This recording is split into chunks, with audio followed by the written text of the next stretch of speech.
Alrighty, everybody. Welcome again to another edition of Stogie 411. And as you can tell, Mr. Michael Williams got a lot better looking this week, and actually has been replaced this week by our person behind the scenes, Mr. Matt Morona. How you doing, Matt?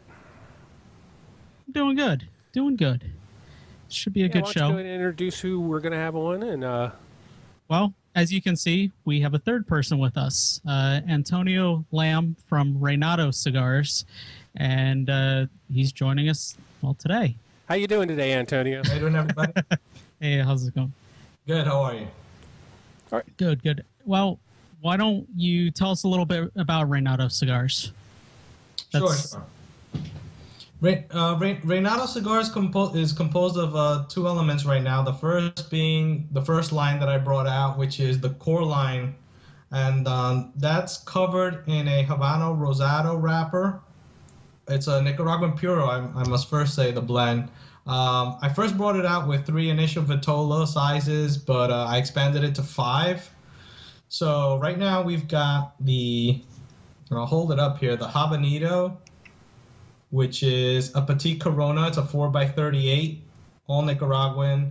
This scored really well in Cigar Journal. It got a 92, actually. Oh, wow. And it's a great little, 30-minute smoke.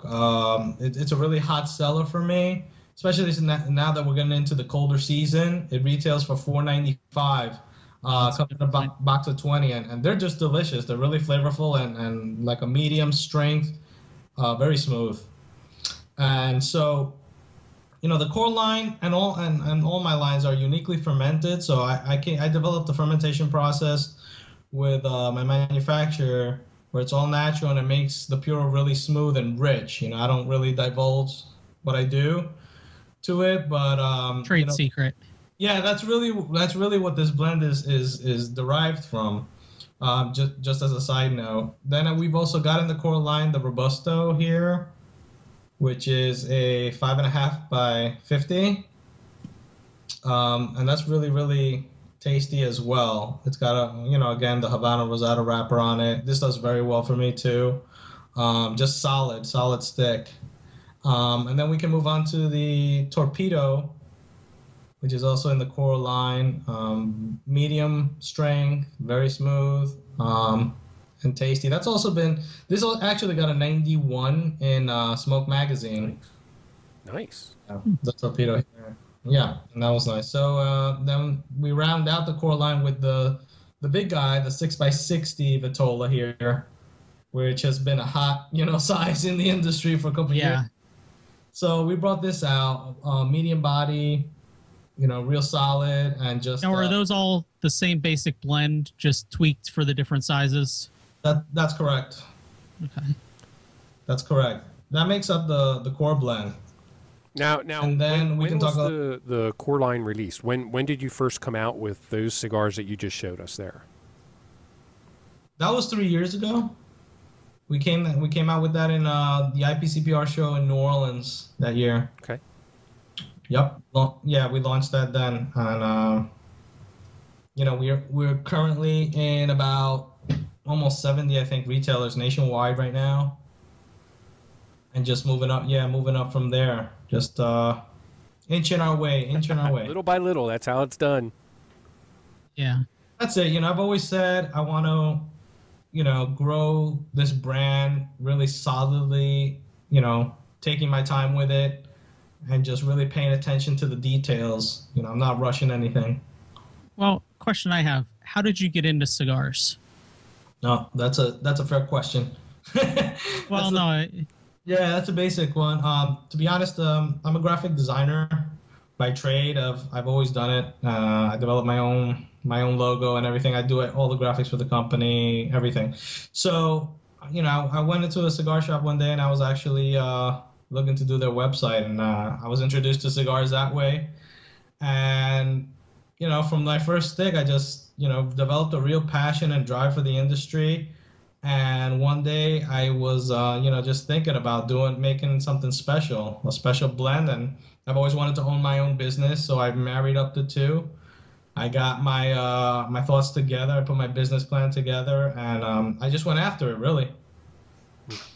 Just really pretty much hopped on a plane to Nicaragua the next day, and I was scouring the place, looking for somebody who saw my vision and saw where I wanted to go with my plan. Now, how long would you say it was from when you came up with the idea that you wanted to start this until you actually came out with your core line 3 years ago? Probably a little bit over a year in development. Oh, that's pretty quick, actually. That's Yeah. We hear from so many people that it takes years upon We're years. talking 3 years, 5 years. I'm like, wow, okay. Well, how long did it really take you to go from the point of being someone that started enjoying cigars to the point of wanting to have it as your business? That took a couple of years. That took probably like about 5 years. Okay. Yeah, that's All right. That's a decent amount of time. Go ahead. Yeah. I just wanted to interrupt you there a little bit with the core line while we were focused on that. Go ahead. I'll let you go to your next ones here now. Your next cigars that you wanted to introduce. Oh, okay, right. So this is the latest release here that we just brought out and launched at the IPCPR show. This is the Reinado Grand Empire Reserve. And this is a 5x55 box press, and what I like to call a soft box press, because that's what I wanted when I developed this. I didn't want a hard box press. I just wanted something really, really, on the more subtle side, elegant side. And the differentiation on this blend is, just to start with, it's derived from the core line, okay? The blend, but we took it to the next level. I wanted to take it beyond, the core line. So it's, a couple of notches maybe stronger, but in flavor terms, it's just like off the charts as far as I'm concerned, and the reception I'm getting. What we did was we introduced a aged Nicaraguan filler into this blend, and we've also put on a select Habano Maduro wrapper on this. And now, how long is that aged, or is that trade secret as well? Well, I'll just say it's over 3 years. Okay, that's fine. I'll say that. But the what I'm getting right now from the industry is exceeding expectations from this line right here. I'm actually smoking it right now, and it's definitely treating me right. So, thank you. This is the box right here. We've changed also the box format. Our core line box format comes in this kind of look here. Right. More of a vertical box and a plain finish. And for the reserve, we've got like a nice varnish finished box here. Nice. And a horizontal format. So we really wanted to make it really elegant and have the public know that this is really the next level here for Reinado. And I just brought out one size because I wanted to see initial reaction, and I wanted to just get it right in one size first, which I think we've accomplished, hopefully. There's a couple thank you. There's a couple online reviews and things going on that are giving me positive feedback. So we're looking to roll this out in probably at least 2 more Vitolas. That's what I'm thinking. I'm going to keep it really, really simple and basic, just doing what works for me. So I'm currently going to be prototyping some of those. And get that. So we can look at that probably in the next couple of months. Will you also be keeping the soft box press for the other Vitolas that you bring out? That I would say is 95% sure about that. It's definitely for one of them. And so we'll see. If it turns out to be something where the box press doesn't work and I'm not happy with it and initial feedback is not favorable, then no. Okay. But I'm thinking yes right now. All right. Well, at least in my experience and what I've seen, box presses tend to go over fairly well. There's so many brands that have been bringing box presses, even more so now. Yeah. Yeah, it's doing pretty good. Now, can you give us any insight on what sizes you're looking at making for that? Right. Yeah, I can actually. I'm tossing around the ideas of a Maybe Petit Lancero is one consideration. I'm also thinking about a Corona Gorda, which would be really nice. Also like a Toro, more like a 6x52 around.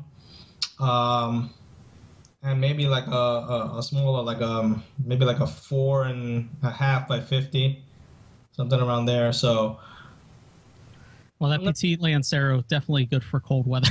And that's the one that'll give you the problems on the soft box press, probably too. right, definitely. So so that's kind of like what we're taking a look at for the reserve Now, line. for the reserve line, what's the MSRP for the one that you have out right now? Yes. The reserve. The MSRP per stick is $9.95. So there you go, Yeah. everybody. Now, I do have a question as far as your journey. I'm curious, how you went to Nicaragua looking for a manufacturer. How long did it take you? I mean, did you have to go through a lot of manufacturers to find someone who could produce what you were looking for? I did. I went to quite a few. And I actually, I found a very favorable response. But the manufacturer who I finally settled on is one that definitely was willing, to take their time and also shared a lot of common ideas and common personality with me, and that's really important to make that connection with somebody who's going to be in it's a relationship, it's like dating or something. It's like you're going to be locked in with this person for a while, for a long time, hopefully forever. Yeah. So it's got there's got to be chemistry there. I totally believe in that. Now, can you tell us who manufactures it? Oh yeah, absolutely. It's actually stated in Cigar Insider online, Cigars Aficionado. We just got mentioned a nice little article about the Grand Empire Reserve lease. So you can find that in Cigar Insider. But it's Agros Tobacco, and they're located in Condega. They've got a small factory in Condega, Nicaragua. They've been rated in Cigar Aficionado as well. They've got their own brand called Flor de Gonzalez. Actually, I've smoked. Yeah, the 90 miles from them is. Yeah, it's excellent. And they just brought out something else. They brought out the 1980 right now, which is top quality as well. But they're not one of the hot, manufacturers that everybody expects and looks at. And that's another thing that I feel makes Reinado really special. We're coming, we're aligned with this factory that nobody's really expecting. And I love that. I'm the total underdog. I was just having a conversation with someone this week that and actually it had to do with the Flor de Gonzalez, the 90 miles, that there's so many people making great cigars, but people don't really know about them. And right. It's just you try something like that or even like this, and you're like, wow, and you're hoping it does get to more people. Yeah. Now, totally. With going with a smaller manufacturer like that, do you foresee any problems down the road if you want to ramp up your production to really go a massive, full-blown nationwide campaign? No, I don't, because this is a family business, just like other family businesses that is willing and looking towards the future to definitely scale where we need to be. So we've already had those conversations, and we're very confident that when that time comes, hopefully it does come, we're going to be in position to definitely scale up, at a nice pace where we can handle that kind of volume. Okay. And what about overseas? Have you looked into doing anything with overseas sales, or in Europe or any place?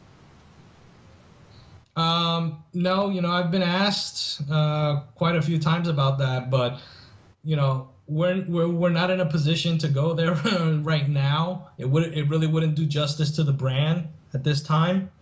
We're excited about those kind of opportunities, and we will get there. But now is not the right time. I've always said I've got to lock down the U.S. definitely first. You always got to secure your own backyard and have everybody happy. and you know, have the brand very, very positioned solidly before you can even look at anybody else's backyard. A lot of places do look, I mean, I hate to say it this way, towards us in some respects for some branding and stuff like that. I mean, as far as the United States. Well, I guess mean, we are the biggest being backyard, really. I mean, that's, Right. yeah. you know, we're, I mean, not in physical size, but just in the amount of smokers. Right. Exactly. Exactly. Matt, you wanted to Now- do something. Matt, why don't you go ahead and do? Well, what we are announcing is Jackie from Bonita Smoke Shop does want to give away a 5-pack of the core line Robustos. And basically, I guess, Mikey, just leave a comment and we'll pick somebody. And, well, you can enjoy those good Yeah, cigars. we'll let it run Excellent. for what, like a week, maybe 2 weeks, maybe till the next show. Yeah. It just depends. So just let a comment once the video goes up, and we'll randomly pick somebody to win that 5-pack. Now, Excellent. question as far as what you guys are doing. Are you guys doing, what kind of production do you guys do at this juncture? I mean, as far as, are you guys producing a ton of cigars, or is it just limited small batch, or? We right now I like to what I'm releasing right now is a limited, I call it limited availability right now, especially for this Grand Empire Reserve. It's not, we are going to be you know, it is a regular production, but it's just very, very limited in ability as we can produce it in a quality like fashion. Now, with that being a regular Seems production, reasonable. you're saying basically for that, for the cigar, you're going to be able to get enough tobacco for all the other vitolas and everything else for years to come, and you won't have to worry. Great. That's correct. That's correct. We do have the resources. We do have the material. That's not a problem. Good. I hear from a lot of people, you know, once they make a cigar, they don't realize it's going to go over so well, and then all of a sudden they don't have the exact same tobacco anymore, so then it kind of changes it a little bit. Right. Right. Now, That does happen. one of the Yes. questions we do get a lot from the chat room that we do like to ask is, and it a lot of times it helps people get a, you know, grasp on what, you know, your cigar is even like. What kind of cigars are you smoking that aren't your own? Like, I Okay, mean, that's- what are your favorites that you're enjoying? You know what? I really enjoy Dion Giolito, who owns Ilusión. I enjoy his new MK Ultra series. Yeah. You know, that's just a solid blend. You know, he makes great stuff, and I really respect his blending capabilities and his whole business side and approach to the market. That is a blend that I really enjoy. His Epernay series also. That's just really smooth and flavorful. I mean, that's my usual, you know, go-to, something like that. That's very not hard hitting, but it's just flavor hitting, you know. I also enjoy, what else do I enjoy? Let's see, I'm thinking right now. Put you on the spot. You know, there's just so many right now. Actually, right, guys? Let's see. We compare this to asking an artist who their influences are. That's kind of plus it gives Right. people a basis if they haven't tried your cigars. What else, you know, if you're smoking these others, chances are you're going to put out something that someone that likes those same cigars is also going to like. Right. Absolutely. Well, and who doesn't enjoy the Padron Anniversary series? You know, that's my other go-to. Yeah. You know, who doesn't enjoy the 26 or the 64s? You know what I'm saying? But you know what? That's a good question. Let me just see what's in my secret stash here as well. Secret stash. Look at this. Yeah, I've got a little bit of a secret stash here. Yeah, it's hard in the industry. We hear from a lot of people, you know, there's so many cigars out there, and you try to smoke all of them just to see what other people are doing, you know, just to get an idea. And, you know, like with us, you know, with us doing the blogging, you know, the picture sites, review sites, things like that, you know, we smoke a lot of different cigars. So it's, you know, Right. it's like if somebody would Yeah. ask us that question, it's kind of like, Oh, well, let me give you a list, you know. What day is it? Totally. I mean, yeah, it's wow. It's really overwhelming, but you know, I also enjoyed. You know what? I also enjoyed Pete Johnson's The Little Monster, The Little Minimum. I really enjoy that too. Now, have you had the regular Mummy was just released? Did you try that one yet in a regular size? No, I'm dying to try it. And Pete, if you're out there, you have my shipping address. You know, feel free to send me one. But no. I've read the reviews and I'm dying to try it. I just, you know, it's a really long smoke. I haven't had the time to try it actually. Yeah. Now, another question. What's your favorite size? That tends to be another one we. Yeah. Well, my favorite size is pretty much like a Corona Gorda. You know, something that's close to there. I like anything under 50 gauges, the 50 ring gauge. That's my preference, personal preference. Now, when you're coming, you know, when you've been coming up with your blends, is that the size you're initially aiming for? As far as if you like it in that size, you feel that it may adjust well to the other sizes, or? No, I usually sometimes I start from there. I'm not gonna say I always start from there, but sometimes I do. I, But I'm not. I can't blend. I can't blend for my own personal preference, though. You know. right. You know. Yeah, I mean, it's one of those things you want to be able to smoke it yourself, because if nobody else wants to smoke it, you're gonna have a ton of cigars left. But exactly. But exactly. Yeah, you have to be able to scale that both ways, you know, up and down, depending which size you start with. And I hear that, you know, in the industry, I've heard that is one of the hardest things to do with some of the wrappers that are out there, where, you know, the wrapper tastes so good in like a, you know, Petite Lancero or, you know, Corona Gorda, but you boost it up to like a Toro and all of a sudden it just loses like everything. Yeah. Yeah, because you're tasting so much filler, you know, the ratio is gone, is diluted, and you know, it's hard. It's hard to keep that balance, you know, and those who achieve it, really, I mean, you know, you gotta give those guys credit, you know. You know, Pete Johnson did here's another stick I really like. Pete Johnson did in his Tatuaje series, what is it, the Kohonu 2012 Havano wrapper series. I love that stick. I think he did a phenomenal job on that. I've been smoking the La Dueña. Oh, La Dueña's nice too, yeah. The Petit Lancero, right? Yeah, actually, that's the one that I like the best. Which is weird because I'm a bigger ring gauge guy. I usually go Toro and above. But I think that Petit Lancero just does it. Mikey wants to be smoking it all day if he can. That's what I say. If you give me a cigar that would last me 8 hours and taste good, I'd be in heaven. Oh, wow.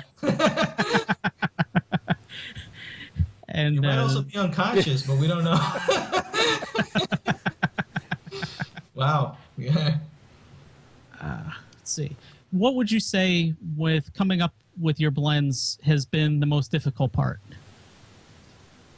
The most difficult part. The most difficult part has been actually, you know, just basically brand awareness. You know, just having people just try and realize that it's very, very, you know, it's a unique blend, and for you know, just getting shelf space in B&Ms, man. You know, it's really tough, especially in the last couple of years. I mean, it's like asking the Pope for you know, some wine and bread or something. I mean, no, you know, it really. I mean, it's tough, and you really have to earn it. You know, and I respect that. You know, I'm willing to earn my spot. I just ask for a chance, but. Now, have you been doing events and stuff like that? I mean, like what good example? We talked to Rocky Patel. He emphasized, you know, that was one of his biggest pushes. I mean, do you do events yet, or? Yeah, I do events. I don't do a whole lot of them for time constraints purposes. Yeah. I do in-store events, and you know, you know, I agree with Rocky, giving people and getting in there and giving that personal, you know, kind of attention and being able to talk about it, you know, to consumers makes a lot of difference, definitely. Now, Well, I think, yeah, I mean, I think people being able to see your passion for it, and that's even what we're trying to do here. I mean, this conveys it to even more people, and it's, if people can see your passion for it and see what went into it, people are more willing to give it a shot. Absolutely. I mean, Now, do you know of any of your events that are coming up that you could tell people about? Actually, I don't right now. I have a lot of tentative events, and you know, what's going on there is you know, there are going to be some things coming up in November. Maybe we can get back together, or if you want, you know, I'll email you that information. But right now I can't release it. Now, their website, it'll be on our site in the write-up too, is ReinadosCigars.com. And on there you actually have a link where you can click for events. And I guess as you'll keep that up to date for people then, I believe. Yeah, absolutely. I keep that updated, you know, as soon as I get the information, and they can always look there. Absolutely. That's okay. Yeah, we'll definitely have a link. Now you're on Facebook, you're on Twitter, is there any other place we're missing? Instagram. Instagram. Okay. Yeah, it's Reinado. I'll have links to all that as well. Yeah, absolutely. I have an Instagram account. We just actually recently broke the 1,000 mark followers benchmark there, so we're happy about that. Now, as yeah. a manufacturer, how do you see basically the social media aspect with cigars? I know some of the older time manufacturers don't like it really, and they think, you know, they like the old ways, the old way of doing it. What's your take as a newer boutique manufacturer? You're a younger guy. How do you see the social media impacting with your, you know, specifically your cigar? That's a great question.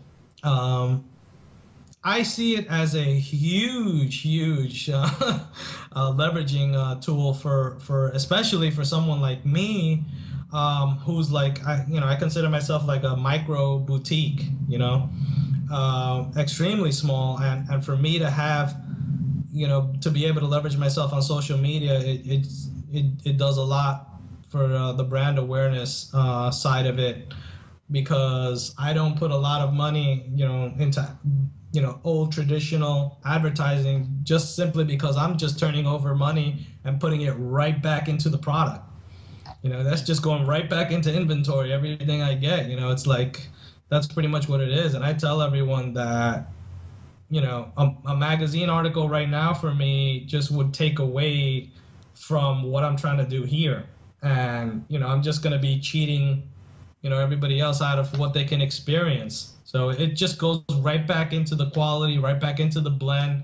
And that's, and social media is the way that I can express my own ideas. And that's another way of personally getting, you know, in touch with my prospective consumer. You know, I mean, you can tweet me, you can Facebook me, and I'm answering. No one's answering for me because I can't afford it.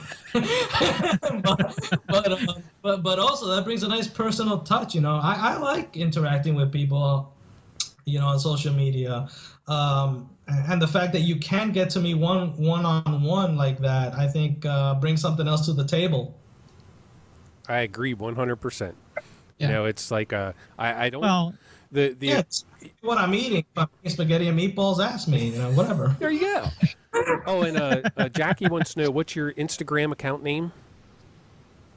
That is Reinado Cigars with an S, Jackie.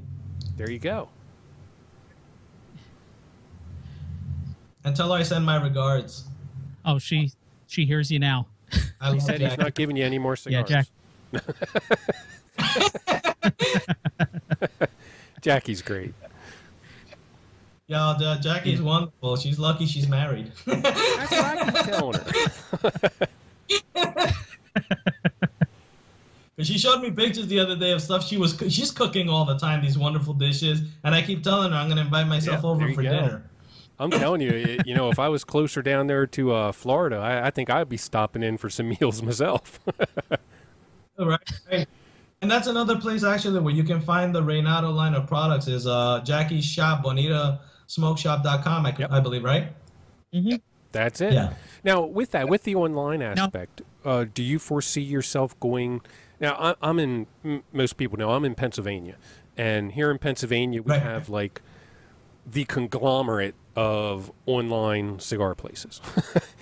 Famous Cigars International, Atlantic, Holtz, the big boys. Do you see your cigar Right. fitting in with those big online companies? I don't. I don't, only because I don't think they share the vision of what I'm trying to do. I don't see it as a good fit, and I value my brick and mortar retailers. I've said that from day one. So I don't. My answer is nope. Hey, it's honest. That's what we like. Yeah. Yeah. Yeah, I'm all about the honesty. I mean, there's nothing to hide here. You ask me something, and I'll tell you what I'm thinking. Great. Now you said you're a graphic designer, a graphic artist. That's correct. Is that? Do you still do that? Is that do you do that as a full-time job? No, I still do that on the side. I still do projects. The great thing about graphic design is you can freelance and stuff, and do a number of things while you're sitting here. As we've been talking, I've knocked out 3 projects already. So, that's the beauty of it. Now, where are you based out of? I mean, are you in Florida or are you somewhere else? No. I'm in the oddest of places. Everybody comes out of Florida. That's the other thing. Well, that's why. We're actually out of New Jersey. Yeah. Yeah, that's Georgie. not too many people. I mean, that's. Now, do you feel being based out of there has presented any challenges as far as starting your business and stuff to that effect, or are you a lot of people bring things in through Florida and ship it out through there and all that stuff because of the tax, well, there Right. being no tax, versus bringing it into other states where they tax the heck out of you. Yeah, no, New Jersey has not presented a problem. The only obstacle that we faced is the Snooki factor. And I won't be coming out with a blend called the Snooki, by the way. That's not happening. Nice. No, but no, New Jersey's been great. I love the fact that I'm based here. I think I'm the only cigar manufacturer that's ever come out of New Jersey. So that hasn't presented a problem. Not at all. Now, I guess the most the biggest factor for you would be just a cost of transportation, just to get Nicaragua, Dominican Republic, everything from up our way, just costs more, I guess, for you to go and do what you need to do. Yeah, I mean, I'm really driven. Nothing's gonna really stop anything. I can work around any kind of situation. There are no obstacles. I believe there's always just opportunities for you want to do something, you're gonna do it. Well, see, that's good, because now I want to see pictures of you standing outside when Sandy's coming through, hawking your cigars on the sidewalk. Not a problem, man. The empire is ready, man. We've got no problems with Sandy or whatever. That's not a big deal. Wasn't that a character in SpongeBob, Sandy? I don't know. I have no idea. Yeah, Sandy the squirrel. Sandy the squirrel. Now, the Reinado brand, where did the name come from? That's another good question. The Reinado name actually happened, I happened upon it when I was driving to my full-time job. I was looking for, a name that really, really was larger than life and something really classic that I could build on and was timeless. So Reinado came about to me. I'm Cuban Chinese, by the way. That's my heritage, which makes for really great food. We'll talk about that later. So, Reinado means the time of reign of a king or queen or somebody very royal. It's the time that they rule. So, I was like, wow, that could really, really go the distance here. I could really build around this and make it into a huge, huge brand, I said to myself. So that's kind of where, that came from. And I liked the fact that, even in Spanish and stuff, it still sounds very regal, yet not too pretentious. It's not like La Grand something or this Grand something or something like that. It's pretty simple and yet holds its own, I think. What about the logo? Okay. The logo I also developed myself, actually. Again, I wanted something really classic and simple, and I just played around with that for a while, actually, and just came upon this graphic and just developed it from scratch. Really, what you're seeing here, the shield with the tobacco, that just means like a royal, regal, tobacco, and the fact that we own it.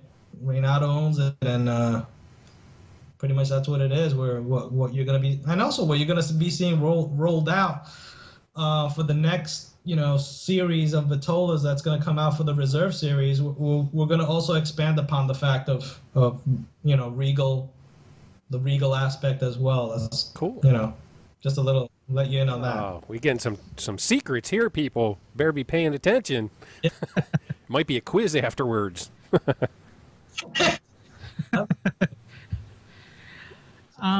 Well, Mikey, do we want to hit upon our chat room question that we ask pretty much every time? I mean, I wanted to ask another thing along the lines of with the bloggers, with the social media and everything else. Do you see it like with your cigars? I know you're generous. You give bloggers cigars to review and things like this. Do you see that Sure. as a help or a hindrance somewhat as the blogging atmosphere? I mean, 1 year all of a sudden you could have 50 bloggers. The next year you could have 500, and then it goes back to 50. Do you see it as a hindrance or a help, no matter which way it goes? No, I see it definitely as a help and as something very, very positive. Because good or bad, I always want to hear what the people are thinking, and just tell it to me straight, like I tell it to you, man. You don't like it. You think it could improve. Great. Let's hear it. I mean, I'm not, I'm on any pedestal. I'm, one of everybody else. I'm just, a common brother of the leaf, and I want to hear what you're thinking. If one person thinks it's not for them and 99 thinks that it is great, or vice versa, then I gotta think about another strategy, or I gotta think about something else, or I gotta think about getting into gardening or something. I don't know. Yeah, I don't know. Snooky might need a co-star or something. Maybe. Absolutely. I'm almost the same height, so yeah, we could do that, man. Oh man, we could now, yeah, and like you said with the cigars, it's really hard, and I can imagine every single cigar out there has somebody who just doesn't like it. Not everybody's palate's the same. It's like for me, I like a more mild to medium smoke, rather than one of those full-bodied, over-the-top things. Other people love those full-body, over-the-top, just kill you, smokes. Right. And, it's, as a manufacturer, I imagine that has to be pretty hard just to try to get something that's comfortable with most people, because you're never going to satisfy everybody. It's impossible. It's impossible. I mean, so that is a little bit of a challenge, absolutely. But at the end of the day, you can't please everybody. So you just hope that the people who can appreciate the blend and who are looking for something like this just get on board. And for those who it's not for, maybe down the line we'll develop something that you do find interesting. So that's what we can do. That's all we can do. Well, they say in a lot of cases there's a cigar for everybody, and just because you don't like this one, it doesn't mean, someone else may not like it. And it's, like you said, eventually you may come out with something that they do like, and that's, plus people's tastes change. I mean, look at everybody smoking 6x60s now. Right. And next year, there's no telling what it'll be. Tomorrow, there's no telling what it could be. You know? consumers' taste changed like the wind. I mean, that's just the nature of the business. Is everything's cyclical, so. And that's got to make it tough, as a cigar, brand, because you're planning years in advance in some cases. I mean, you're buying from specific farms, etc. And to a degree, you're almost hoping, please, by the time this comes out, don't change too much in the taste factor. Exactly. Yeah, exactly. I mean, we're not cranking out McRibs here. Yeah. I mean, now, where do you find tobacco? Which tobacco do you personally like to work with the most? I like to work with Nicaraguan tobacco the most. Okay.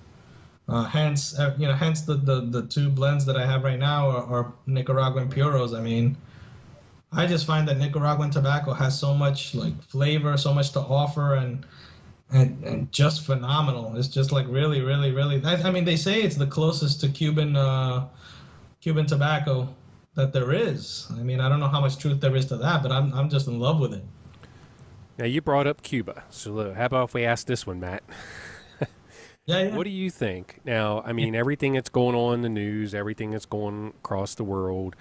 There for a while it seemed like the Cuba embargo might end. Now it doesn't seem like it's going to anytime soon for some reason.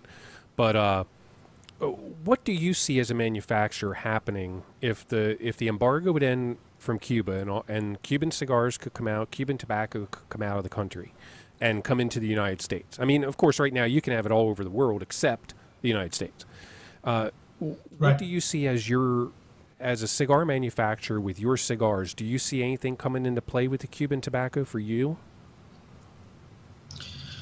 Okay, well, I'll answer that part of the question first, because there's actually like two parts, I think. I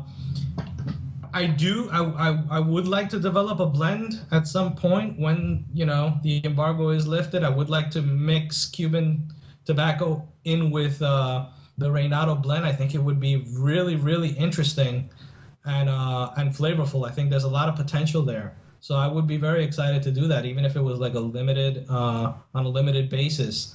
I think there's something really there, and I'll probably be one of the first ones to be parachuting in or something to like get in there like the SEALs or something. I mean, I don't know. I'm gonna go in there. So yeah, you gotta grab that first crop that no one's looking at. There you go. So but yes, I do see Reinado going down that route at some point. But I won't be. I'll tell you this: I won't be one of the one. If any, I won't be any of the ones who's going to just grab whatever is there.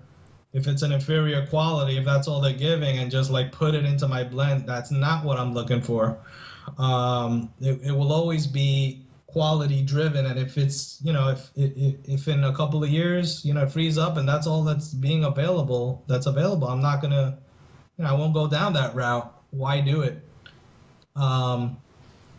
So that's that part of the question. The other part of the question, what do I think is going to happen when, the embargo definitely is lifted and it's available in the United States? I think there's going to be a little bit of a euphoria, of course, for a little while, I think. But, two things are going to be, hurtful in that kind of situation.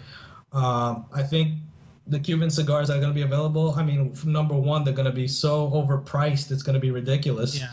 And number two, I don't think the quality is going to be there, to be honest, because Cuba's limited in what they can produce now without having the United States, right? I mean, the consistency is not there. I think their products are definitely still, good, but I don't think the quality is going to be there on a consistent basis once the U.S. opens up. I mean, it's just impossible. Yeah. So, I don't think it's going to hurt the domestic cigar business that we've got here. It's very strong, and I think they're just going to have a very, very big problem, and then at some point it's going to plateau. Yeah. A little bit, and then maybe we can start doing some stuff, and we'll start seeing some positive results, and there'll be a nice marriage. Over here. But I think at first it's going to be chaotic. Oh yeah, and in the end, I think it'll bring many more smokers to the market as long as our regulations and everything else don't crush that. I mean, so many people have heard Cuban cigars for years and years and years, and there's people want to try them, and then after a point they'll go, okay, what was the point of this? Right. Or, let me try something else. Right. Absolutely. Because, why, to a degree, I mean, price will shoot up. I mean, supply and demand. It's one of those things that, okay, why am I struggling to get this cigar when there's all these that everybody else has been smoking for years? There has to be a reason. Well, that's a good question here from the chat. We have two of them here. I'll do the one. Sean asks, who are or were your influences in the cigar industry? That's a great question. That's a great question. And, to answer it, definitely, Fuente family was somebody who definitely I looked at, in high regard. Definitely the Fuente family. So, There you go, Sean. Well, I guess that would lead me to another question. What was your first cigar? Wow. My first cigar, that's a tough one. Wow. I have to reach back in the memory banks for that one. I'm not entirely sure. I have to get back to you on that one, hopefully before the show ends. I mean, I don't even know right now. This is Stump the Guest. Exactly. Yeah. I don't know. All right. Well, good. Well, or even that. Which is there a cigar that you can look at that really you can say, I smoked this cigar and this is, I don't want to say hooked, but this is what started the fire? Wow. Yeah, I'm gonna say it was definitely a Fuente, but I don't remember which one. Yeah. Okay. To be honest, but yeah, I would say it was definitely a Fuente. They make good stuff, so you won't be wrong with any of them, really. So. Yeah. Not to mention they're consistent. I mean, if you can't find anything in a humidor and they've got Fuente, okay, this is probably going to taste like any other one I've had. Yeah. Absolutely. Now, Jackie wants to know, what do you suggest that pairs well with one of your cigars? Great question, and again, I expect that when I go to dinner, Jackie. You know what? I favor a single malt Scotch with my blend, and my preference is anything over like 10 year. I love a nice Macallan, with like an 18 year with a single malt with this blend. I think it's just right. It just really marries up really nicely. Nice. So there you go, Jackie. He wants a nice 50-year bottle.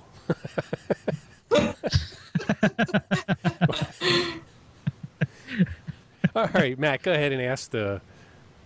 Okay. Well, this one came up in the chat room quite some time ago. We ask everyone this question. If you're on your deathbed, what's the last cigar you're going to smoke? What's the last cigar I'm going to smoke? The last cigar I'm going to smoke is the last blend that I made. Hopefully, I'm thinking that that's going to be the pinnacle for me.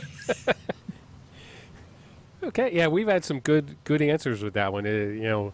Some have said most common ends up being the longest one I can find. Because that way it'll take longer for me to die, Exactly.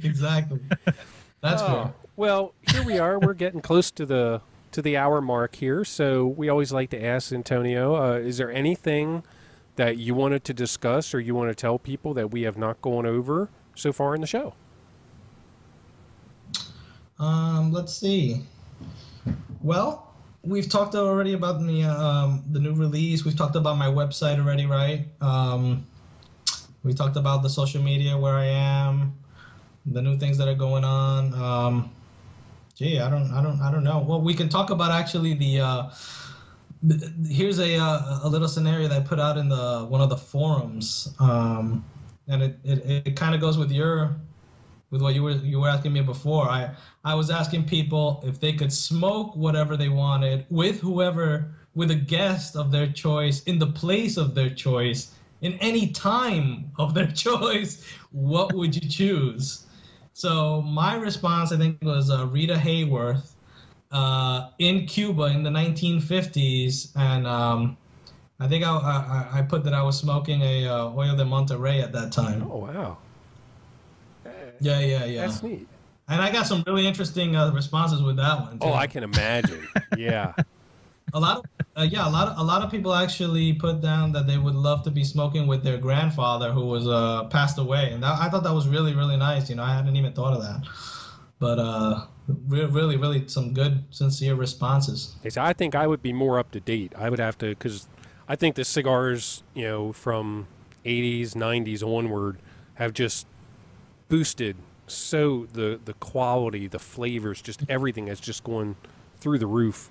You know, here of late, I think I'd probably pick a later date rather than something earlier. When, you know, because I always hear from a lot of the old guys I talk to, man, I used to remember you get box for $0.25, and you know, it's like, yeah. Okay, well, here's Reinado's website. Give him an email and see what he can do.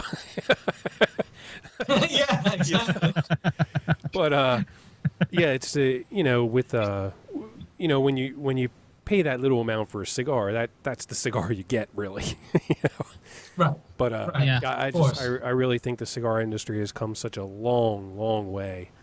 And the only other question I would have is, do you see with all of the boutique manufacturers coming out, you know, like yourself in the past decade, really, do you foresee a problem with there being an oversaturation in the industry? Do I foresee do you see one now, or do you foresee one in the future happening? I do see a little of that, I think, and just from what I hear too from you know, from some retailers, that, you know, they're what there is, I think, is there's a lot of saturation in one price point segment, Right. you know, and that's, I think, becoming a little bit of a problem.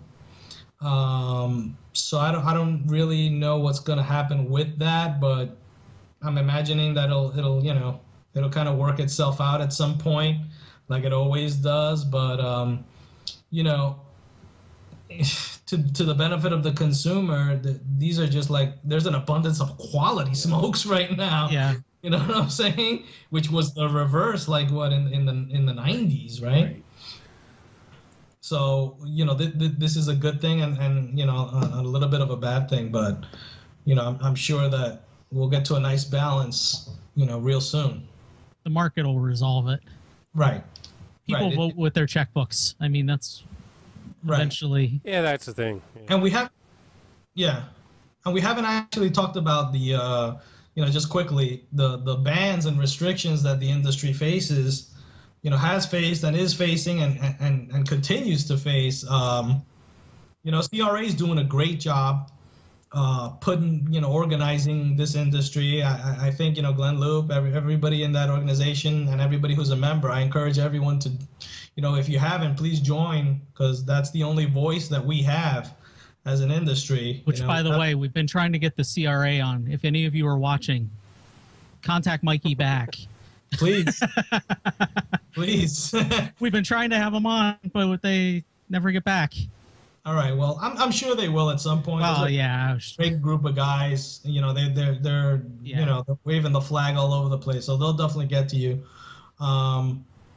But that's an organization I think is really important. I also believe that no matter what happens out there in the mass public eye with the restrictions and the bans, and, you know, I can't smoke outside my doorstep, we're always going to find a place to smoke. You know, this cigar industry will never go away. You know, I think the cigar smokers are always going to be cigar smokers. We're always going to find, you know, a way to circumvent any kind of barriers. Because it's a great community, and, you know, thankfully we're unified, and, you know, it's just a great thing to do, and we're never, you know, it's not going to stop. And, you know, the sad thing is, like, Well, Mike, normal partner here on the show, he lives in New York. Well, Matt, you live in New York now too. Yeah, I live in New York too. With the Yes. with I keep forgetting I'm used to Matt being in Florida. He moved, but yeah, you moved from Florida to New York. I don't know, that might say something about you a little bit. It usually goes the other way. I like a paycheck. I like a paycheck. But ship it to my address. Yeah. Those checks. but with 75% cigar tax, going on, and it's like everybody sees this as, more revenue they're going to raise. They're going to get people to quit smoking and blah, blah, blah, all this crap. The only thing they're doing is hurting the local shops, because everybody who has half a brain knows all they have to do is go online, order something, and there's no tax. Right. And it's just, I think a lot of, like you were saying, with the CRA and everything, a lot of these laws that they just pushed through and got passed, and they need to be taken back. And you can't tell somebody when you're on your own private property that you can't smoke. There's just no reason in the United States that you should be able to do that. So no, it goes against the principles of the Constitution. Exactly. Yeah. Exactly. I mean, what's next? I mean, they're already trying to ban, like, what is that, the 64-ounce drinks, and whatever. Yeah, they did New York it in City. New York. So, I think just the that's city, just the city. Right. Yeah, I try not to associate myself with those people over there. I'm Right. Western New York. Right. I should have actually bought a 64-ounce drink on the show here, so I had to drink it in front of you. Anybody in New York City, haha, look. Yeah, exactly. No one stops the empire from doing that. so yeah, that's where we're at. Well, is there anything else you had, Matt? No, that's it. We've covered, I think, pretty much everything. All right. Well, then I will say, thank you very, very much for being on the show, Antonio. It was a great show, and much success with Reinado Cigars, in the present and the future. Thank you. And hopefully we'll have you back on here as you keep bringing more and more out, and, you become the multi-billionaire and talk to us little guys. Absolutely. Thank you for having me on the show. It's a real pleasure. Thanks for supporting the brand. And I look forward to definitely appearing here again and spending some time with you guys. Sounds great. Hey, you have a great day. Thank you. Take it easy. All right. And we're off. Okay. Sorry, folks. I'm doing a bunch at the same time here. So, Matt. Mike keeps running the whole show. What do you think? What do you think about it? It was a good show. I mean, we covered every aspect of Reinado that I believe we could. I mean, we left no stone unturned. Yeah, he seems like a very nice, knowledgeable man, and with his attitude, I think he's going to really go far, in the cigar industry. Yeah, and I think he's in the same spot that a lot of boutiques or micro boutiques are in. I mean, getting the name recognition. There are just so many brands out there, and so many people making great cigars that nobody's ever heard of. And and he brought up also about the shelf space, and you can see it at any cigar shop you go to, that with cigars are just jam packed in there because they just don't have any room to display everything, and there's just no way they can carry every brand that's out there. Yeah, I mean, you only have so much square footage, and you have to do what you can with it, and so you keep people vote with their checkbook. You try a cigar someplace else and you like it, tell your local shop, tell them, say, hey, look, this is a good stick. I think you should try it. See about getting it in. Never hurts. I don't know. I think at some point, all these boutiques and micro boutiques are going to have to get together. I mean, there's strength in numbers, and you have a lot of 1- and 2-man shops, but to a degree, being able to get the shelf space and the advertising and stuff like that. I mean, there's just and the cost. If you have a big company like the Miami Cigar Company or General Cigar, and they could buy even Rocky Patel. They buy tobacco in such quantity that they can get the discounts on it. And then they can have. Well, not only that, they produce so many different lines with so many different sizes, for and everybody. A lot of them you have to have a minimum number just to bring that brand in. And a lot of shops do look at it and go, well, I have to have, this brand. Well, to get them, I need 20 or 40 facings. I mean, over time, I believe they've reduced a bit, but a few years ago, I think it was 20. I think, what was it? General Cigar, I think, wanted 45 from someone I knew starting a shop. Right. That's a lot of... It is, and it's hard for those little guys to be in there and even to get recognized, because if you have one cigar, you have one box on a shelf surrounded by, multitudes.